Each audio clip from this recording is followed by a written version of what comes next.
Redwood Chapel family, I am so excited to be able to continue our Open Our Eyes series this morning. I have my friend Philip Pattison here with us. Philip is the executive director of Foster the Bay, one of our partner organizations here at Redwood Chapel. Some of you have been involved in Foster the Bay already, and you already know a little bit about what this ministry is doing here in the Bay Area. But Philip, welcome to Redwood Chapel. We are so glad that you're here and excited to see how you're going to be leading us to consider this idea of bringing a care to orphans and foster kids here throughout the Bay Area. Welcome to Redwood Chapel. Thank you so much. All right, man. Thank you for having me. You bet. Well, good morning, Redwood Chapel. It is so good to be here. As Pastor Jeff said, my name is Philip Pattison, and I'm with the Foster the Bay team. And I am really excited to be here to share something with you that I think is really near to the heart of God. And because it's near to the heart of God, I know that it is near to the heart of your leadership here and to the church in general. Today, I want to have a conversation about remarkable compassion. Okay, that's the title of today's talk. Okay, remarkable compassion. And just so we're all on the same page right out the gate, let me tell you what I mean when I say that. So, we take the word compassion. The second part of the word is passion, means to suffer, and then the first part, C-O-M, means with. So to suffer with. Compassion literally means to stand with someone who is suffering. And again, we know that this is something that's really near to the heart of God. If you open up the scriptures, it's really, really clear God loves every person on this planet, right? For God so loved the world, right? That's what John 3 says. For God so loved the world. And yet, if you open up the scriptures, it's also clear that there are some people that make the top of God's list. Right? Genesis to Revelation, Old Testament, New Testament, you're going to see it all over. There are some people that seem to have a special place in God's heart. And we know who they are. It's the orphan, it's the widow, it's the poor, and it's the alien, or in our terms today, the immigrant. So in other words, it's those who are without a family. It's those who have suffered deep loss. It's those who are vulnerable and in need. And it is those who are without a home. They have a special place in God's heart. Psalm 82, it says this. It says, defend the weak and the fatherless. Uphold the cause of the poor and the oppressed. Rescue the weak and the needy. That right there is literally one of dozens and dozens and dozens of scriptures all throughout the Bible that make it absolutely clear what God's heart is towards those who are vulnerable. And because that right there is a defining characteristic of God, that has been a defining characteristic of God's people since the very beginning. That's been true for the last 2,000 years. You know, God is a God who enters into places of brokenness and injustice. And so for 2,000 years, time and again, God's people have been those who enter into brokenness and injustice and bring healing and bring hope. That's what we do. In fact, did you know that the first known hospital in every nation across the globe was started by the church, was started by the Christian movement? If you look at education reform and prison reform and women's rights and the abolition of slavery and civil rights, and honestly, the list could go on and on and on, they all trace their roots back to the Christian movement. They all trace their roots back to followers of Jesus. The same is true with foster care. Let me tell you about a guy named Charles Brace. Charles Brace was born in the 1800s. He was born into a family in the northeastern part of the United States. At a young age, Charles placed his faith in Christ. And one day he was sitting in church when he was a teenager, listening to a message from a pastor. And the pastor said something that just radically impacted his life. I'm going to paraphrase here, but this is basically what the pastor said. He said, you know, when we stop and consider all that God has done for us in our moments of need, when we stop and we consider the way that God has met us when we were hurting, when we were in need, and made a way for us to be brought into his family, he said, it's impossible for us to believe that we too now don't have at least some level of responsibility to do something when we see those in need around us. Let me say that again. When we stop and we remember all that God has done for us in our moments of need, all the way that he's met us in our brokenness, in our need, it's impossible for us to believe that we don't have at least some obligation, some level of responsibility to do something when we see those in need around us. And again, that just made a whole lot of sense to Charles. So a few years would go by and he'd be in New York City, and he was going to seminary. He was studying to become a pastor. And one day he went for a walk in New York City, and he walked into a neighborhood called 5 Points. And 5 Points at the time was a neighborhood that was known for its crime and its poverty and its prostitution and gang violence. And he said that when he walked into that neighborhood that his heart melted, because what he saw in front of him were a bunch of kids living in these really dangerous, unhealthy, broken environments. And he said that when he saw those kids, his mind raced back to what his pastor had said those years before, and he realized that in light of what God had done for him when he was in need, he had to do something with what he saw in front of him. And so he did. He got some of his buddies together, and at the age of 27, they started this organization called the Children's Aid Society. And the Children's Aid Society started all these programs that dealt at a systemic level with what they were seeing in front of them. So for example, they started the first ever free school lunch programs. They started the first free dental clinics for kids. They started schools for children who were disabled. They actually started the first ever PTA, Parent Teachers Association, came from the Children's Aid Society. But most notably, they started what we call here in America foster care. They started what we call foster care right here in America. They would help these kids living in these unhealthy, broken environments find stable homes to live in while their biological family did what they needed to do to create a healthy environment again. And then the families were reconciled. They were reunified back together. What morphed and evolved from there became foster care. Isn't that cool? That's our legacy as a church. That's our legacy as God's people. This is what we do. The same is true with the issue of adoption. We have historical records of this early Roman ritual. When a child would be born into a Roman family, oftentimes what would happen is this. They would take the child and they would place the baby down at the feet of its father. And if the father in this ritual stooped down and picked up that child into his arms, the child was said to have been legitimized, welcomed into that family, which is beautiful, except sometimes the dad didn't stoop down and pick up the kid for whatever reason. Maybe the child wasn't the gender that they were hoping for. Maybe the child looked sick or frail. Maybe it was just simply an inconvenient time for the family. But if, for whatever reason, the dad didn't stoop down and pick up the kid, instead what they would do is they would take this child outside of the city and it would be left abandoned to die. One of a few things would happen when they would leave these kids.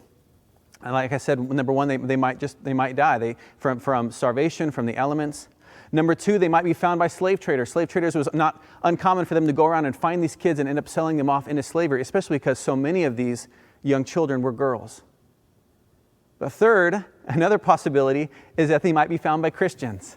Because we also have historical records that tell us how early followers of Jesus would go outside of the city on a regular basis at nighttime, and they would walk up and down the streets outside of the city listening for the cries of children. And when they'd find these kids, they would go out and they'd hear these cries, they'd find these kids, and they would bring them back into their own homes. And they would raise them up as their own beloved sons and daughters. And by the way, it was the early Christians that put pressure on the Roman government to outlaw that practice. Friends, this is our legacy. This is what we do as God's people. This is what we do as a church. And I am so honored and stoked to be here with you today to share with you that we have the opportunity to carry on that same torch, to carry on that same legacy. The difference is, you and I don't have to walk up and down the streets listening for the cries of kids. The state of California has told us where we can find them. About 5 years ago, my wife and I began fostering. We started welcoming in these kids into our home that had been abused or neglected. And at the time, I was pastoring a small church in San Jose, a church called Twin Oaks Church. And we decided as a leadership team at our church, we thought, man, this is cool that we're welcoming in these kids, but what if we as a whole church community were to actively engage kids and families in foster care as well? What if we as a whole church were to move forward in this? And so we came up with some ways we were going to do that. So we were going to do some events for kids in foster care and families who are fostering. We were going to come up with some donations for kids entering into care. And then our big dream, our big goal is we were going to say in 2015, what if one more family stepped forward?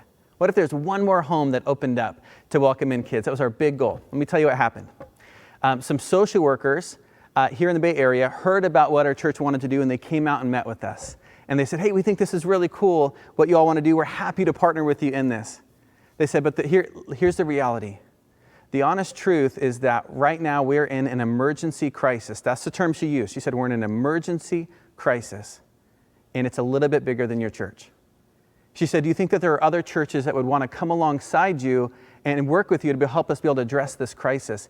The term she actually used, she said, would you consider spearheading a faith alliance? And I said, what in the world does that mean? I said, what does a faith alliance mean to you? Like, what would that look like to you? She said, events are great, but we actually have some pretty phenomenal organizations that are doing events for foster parents. And we've got some pretty phenomenal organizations doing donations. She said, what we're really in need of right now is we're in need of homes. She said, we have far more kids entering into foster care today than there are homes that are ready to care for them. And that's not just true, friends, like in San Jose, where I'm coming from, down in Santa Clara County. That's true in all 10 counties of the Bay Area. In fact, it's more true here in Alameda County than almost any other place in the Bay Area. There are more kids coming into foster care because they've been abused or neglected or experienced some significant trauma than there are homes that are ready to welcome them in this really difficult season of their life. And so this woman said, what, do you think that there are churches that would want to link arms with you and help us address this crisis?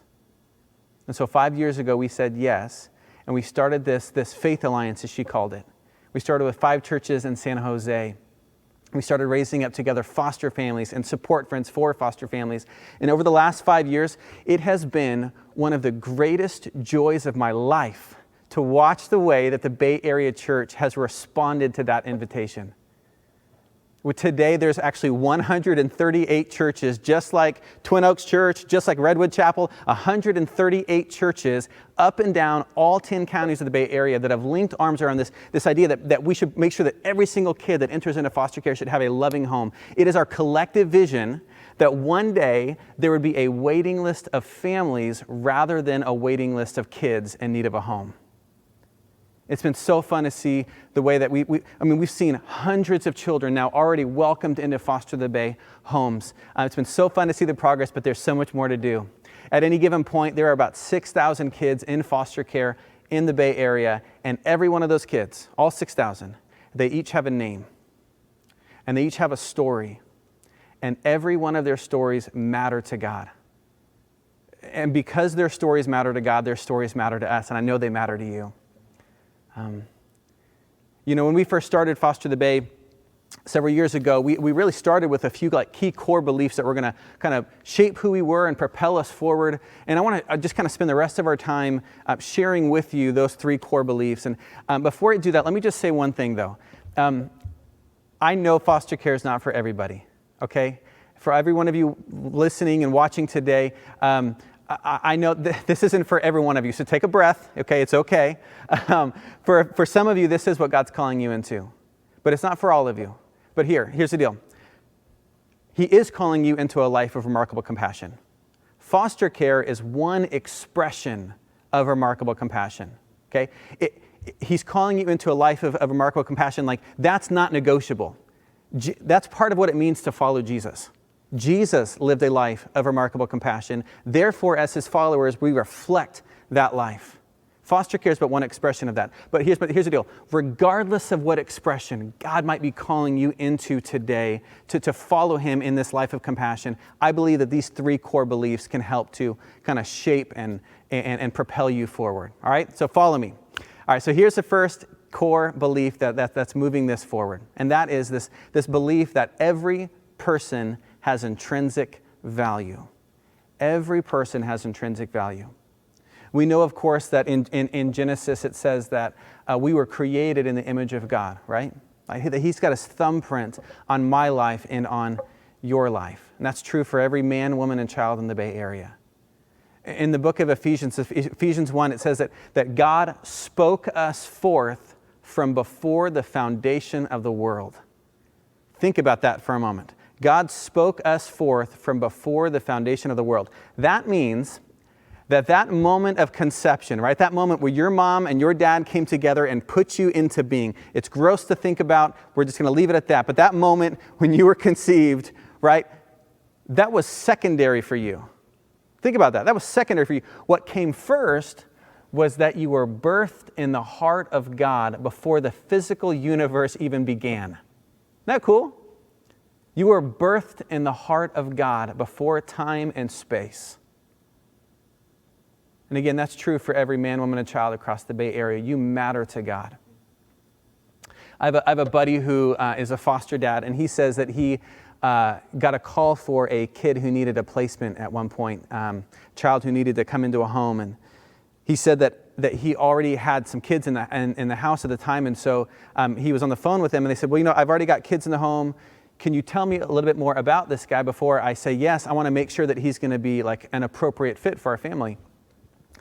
And they said, well, we don't know too much about him yet. He's brand new to the system. They said, we do know one thing. We know he's a biter. And my buddy's like, well, what does that mean? Like what does he bite? And he said, he thought to himself, I'm not sure that I want to take in a biter. And he said, as soon as that thought hit him, all of his theology started flooding back into his mind. And he said, I realized that the term biter is an incomplete description of a child. The term biter is an inadequate, incomplete description of a human being. You know why? Because you are more than the worst thing that you've ever done. And you're more than the worst thing that's ever been done to you. Which, by the way, you might have tuned in today to the services just for that one statement. So I'm going to say that again. That might just be for you watching today. Please hear me. You are more than the worst thing that you've ever done. And you're more than the worst thing that's ever been done to you. You matter to God. You are valuable to Him. You are important to Him. And you know what? He didn't just say it, He proved it, didn't He? How do you determine the value of something? You determine the value of something by what somebody's willing to pay for it, right? That's how we know what something's worth. And what was God willing to pay for you? God proves His love for us in this, that while we were still sinners, Christ died for us. You matter to God, and so does every man, woman, and child in the Bay Area. Okay, and that brings me to our second core belief, and that's this. The second core belief is their story is our story. Okay, we believe that their story, that's my story. I may be a little bit biased here, but I might go so far to say that there may be no time in your life when you are more like God than in the moments when you open up your heart and your family to someone who's in need. Because that's what God did for us, right? I mean, there was a time in my life when I was lost and I felt beat up and broken, and I felt like because of all of the wounds and the scars from my past that I had lost like any hope for my future. But when I was at my lowest and my darkest place, God showed up and he made a way for me to be brought into His family. And He gave me a hope for my future when I thought it was all gone. Is that your story too? When I think about the way that God met me in my moments of need, it just it makes me want to do the same for somebody else, doesn't it? There's a verse in Ephesians 1, it says, Ephesians 1:5, it says this: God decided in advance to adopt us into His family by bringing us to Himself through Jesus Christ. Listen, this is what He wanted to do, and it gave Him great pleasure. I love that. That's one of my favorite verses. I'm not sure if it's okay to have favorites, but that's one of mine. One of my favorite verses in all of the Bible. It's so beautiful. He decided in advance to adopt us into His family. This wasn't plan B, plan C, plan D. We didn't put Him up against a wall. He's not doing it begrudgingly. He decided in advance to welcome you into His family. And so listen, I know I don't know most of you. Some of you today watching, you might be a part of Redwood Chapel. You've been a part of this for a while. Maybe you're brand new, but you're exploring what all of this faith thing is about, who Jesus is. And maybe you're getting to this place where, man, even if there is a God, would He even want anything to do with a person like me? after all the things I've done, all the places I've been, all the places I continue to go day after day after day after day, would he even want somebody like me? I hope that you can see that verse right there and have your question answered. Not only would he be willing to let you into his family, he wants you to be a part of his family. It would bring him great joy and pleasure. For the joy set before him, he endured the cross. That's what the scriptures say. It would bring him great joy and pleasure if you would simply say yes and receive that free gift that he's offering to you through Jesus Christ and come into his family. It would bring him pleasure. Just say yes. I love that it says it brought him pleasure. As a foster dad, I've been able to experience this on a much smaller scale. Welcoming these kids into our home time and again honestly has brought so much laughter and joy and great memories. We've been able to connect with so many amazing kids and families.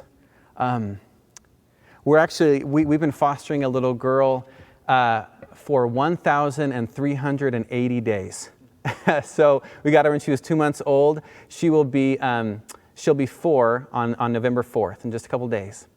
And I can't tell you details about her. I can't tell you her name, show you pictures or anything. She's technically still in the foster care system today. I'll tell you this, though. Her name means light. That's what it means. And that's exactly what she's been for our family. She has brought so much light and joy. She's one of the funniest kids I've ever met. It's been incredible. And I'm actually really excited to share this. Tomorrow, we will be moving from being her foster family to her forever family, where we have a court date on Zoom tomorrow, and we get to adopt this little girl, and she's going to be part of our family forever. These kids have brought so much joy and pleasure, and I love to think that my Father in heaven looks at me the same way that I look at this little girl and finds as much joy and pleasure in me that I find in this little girl. Isn't that cool to think about? But the thing is, like, God welcoming us into his family, it didn't just bring him joy and pleasure, though, did it? God welcoming us into his family came with something else.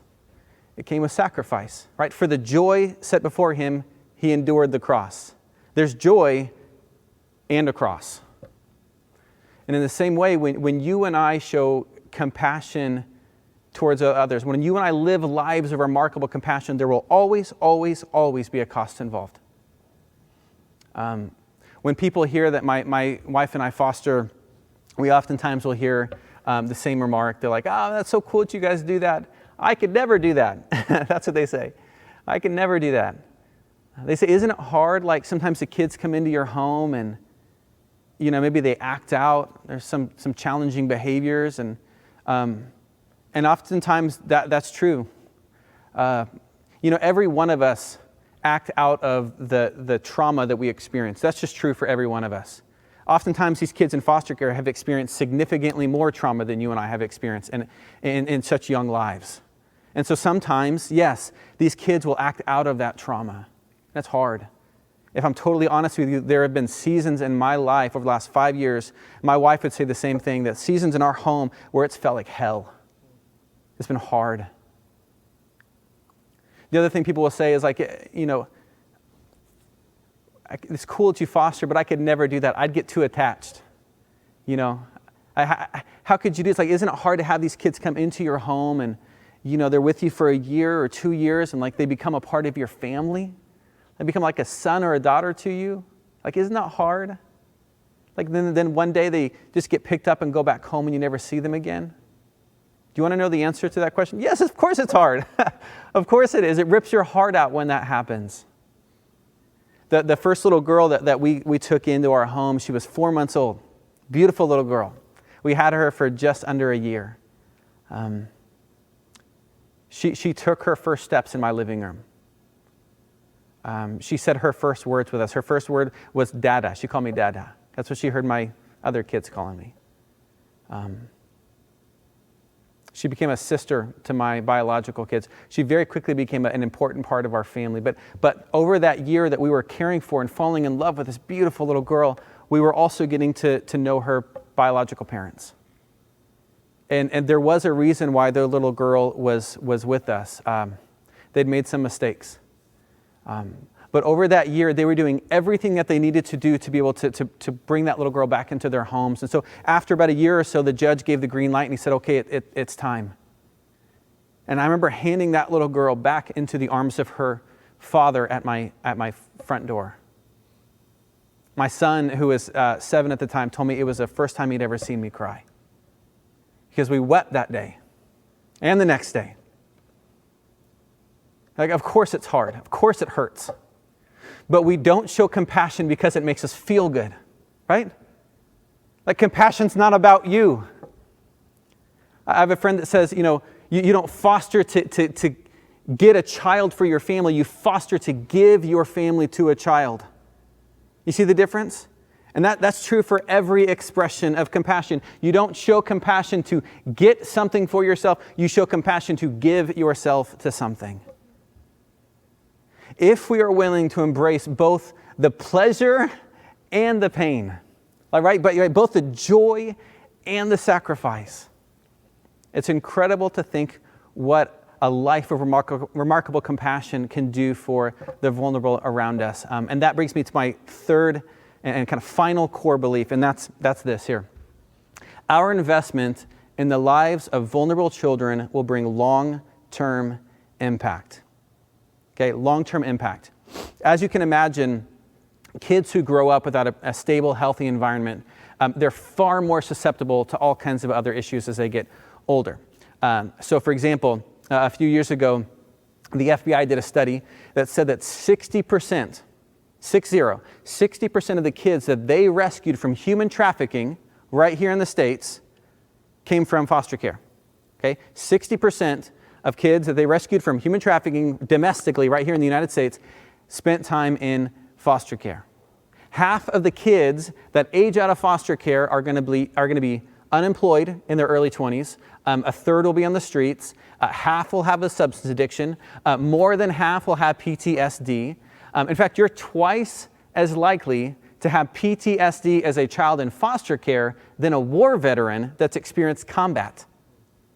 I could just honestly keep going with the stats. Here's my point. Like, we need groups and individuals and churches that are addressing those kinds of things: unemployment, homelessness, human trafficking. Like, we need groups like IJM that are breaking down doors and rescuing men and women who are being trafficked right now. We need people in the Tenderloin in San Francisco, in St. James Park down in San Jose, where I'm from. Like, we need them helping those who are homeless, those who are unemployed. We need that.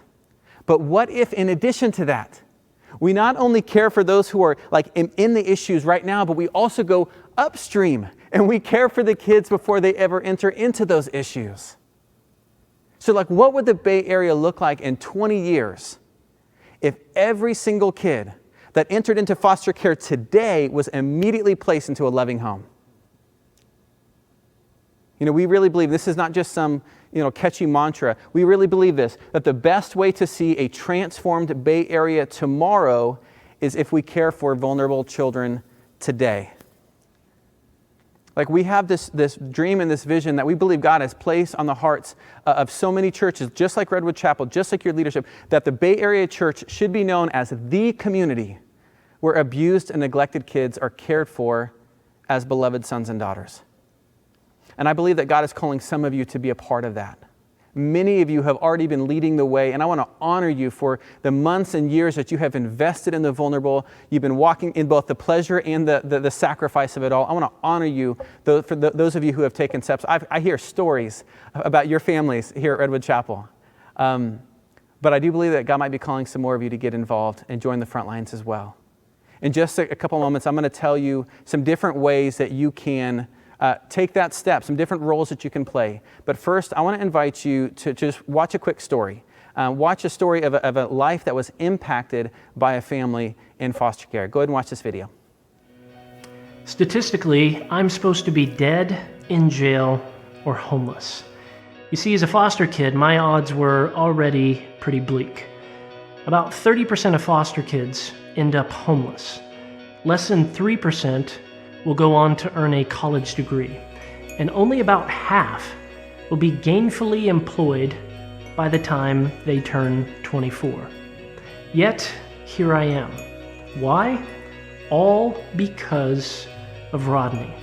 Let me tell you about Rodney. You see, I spent 3 years trying to get kicked out of Rodney's foster home, and I'll be honest, I did everything I could think of, and I am a fairly creative guy. My most notable stunt was I opened up a checking account, and then I proceeded to write $10,000 worth of bad checks. I actually got picked up by the police for that little brilliant stunt. But what Rodney did was interesting. I remember after allowing me to spend the night in jail, he bailed me out the next morning, and I thought for sure that was going to be it, that this guy was going to give up on me. But Rodney sat me down and he said, Josh, you know, you can keep causing problems, but you've got to realize, son, we don't see you as a problem. We actually see you as an opportunity. You see, Rodney didn't see what was on the surface, right? This kid who was being a nuisance, this kid who was a troublemaker, or some might even say a lost cause. He saw what I could be. And that moment was my turning point. My turning point from being an inevitable statistic to who I am today. All because of one caring adult. You see, every kid is one caring adult away from being a success story. So let me be frank with you. You, watching this video right now, you could be the very reason one of these kids doesn't end up a statistic. Foster the Bay is focused on providing a loving home for every single kid in the foster care system. Now, they do this in 2 ways. Number one, by recruiting foster parents. Maybe that's something you're interested in. And they do this secondly, by recruiting individuals to support these foster parents. Maybe that's something you're interested in. You see, these support teams, they come alongside the foster families as they care for these kids. Because of Rodney, my life was genuinely, drastically, forever changed. And with Foster the Bay's model, all of us can be a Rodney, either as a foster parent or as a member of that support team for the foster parents. Either way you look at it, you could be that Rodney. You could be that one caring adult in a kid's life that forever changes his life. To learn more, check out fosterthebay.org/get-involved.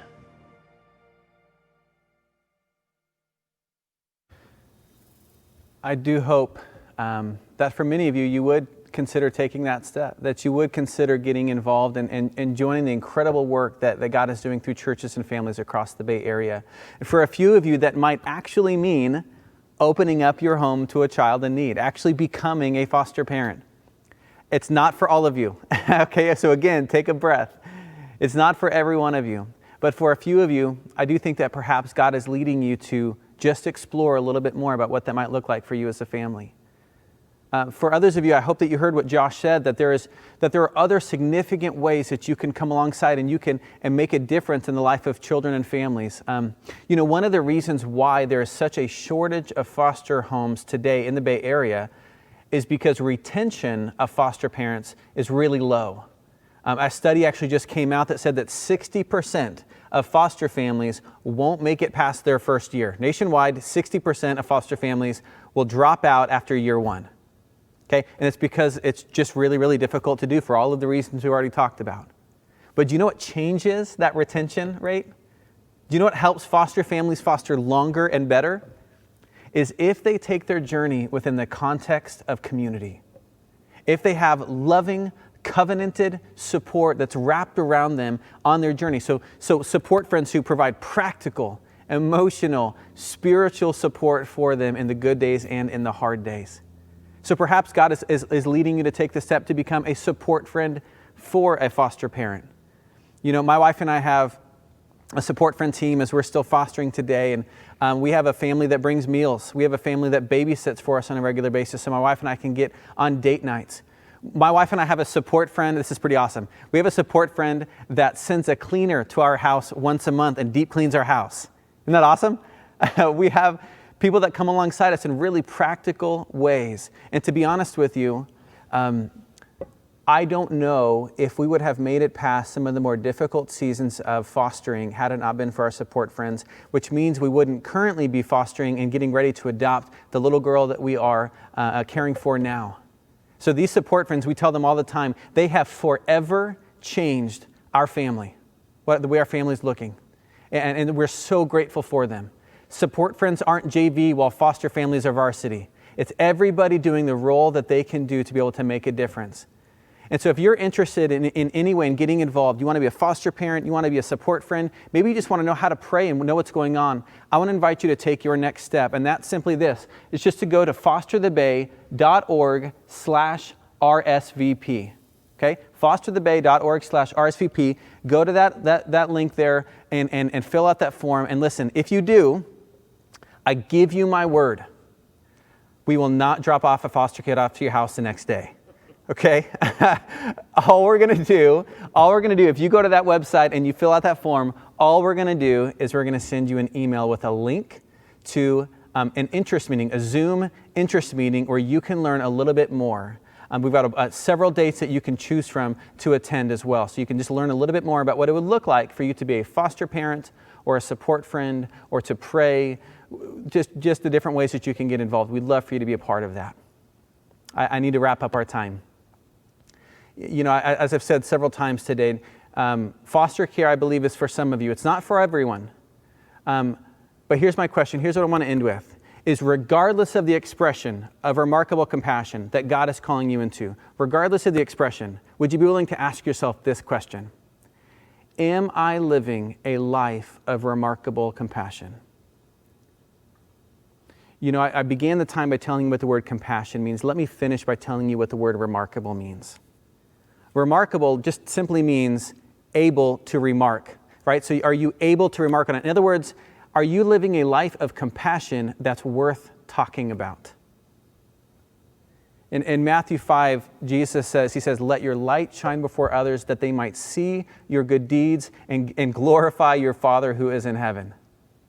In other words, when the watching world looks into your life, when they look into your home, then when they see the way that you steward your relationships, when they see the way that you're spending your resources and your time and using your gifts, when they see the way that you are living your life, does it cause anybody to remark? Does it cause anybody to respond?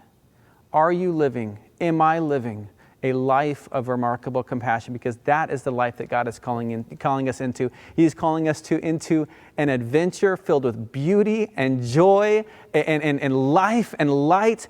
And yes, also sacrifice and struggle. But it's a beautiful life of remarkable compassion. So my question to you today is, how will you respond? I'd love to pray for you as you consider this. God, I'm so grateful for this church, this community, its leaders, and the way that for so long they have led in caring for the community. God, I pray that Castro Valley, I pray that the Bay Area in general would never be the same as a result of what you're doing in this season through Redwood Chapel. God, bless the families, the individuals that are listening today. And God, I pray that you would stir in us clarity and courage to know how you're calling us to move forward on behalf of our neighbors, what role you might have us play, whether it's through foster care or something different. God, help us to make much of the few days that you've given us on this planet. Help us to reflect you well. Jesus, you lived a beautiful life of remarkable compassion that changes us. Help us to do the same for others. We love you. In Jesus' name we pray. Amen. Thank you again, and God bless.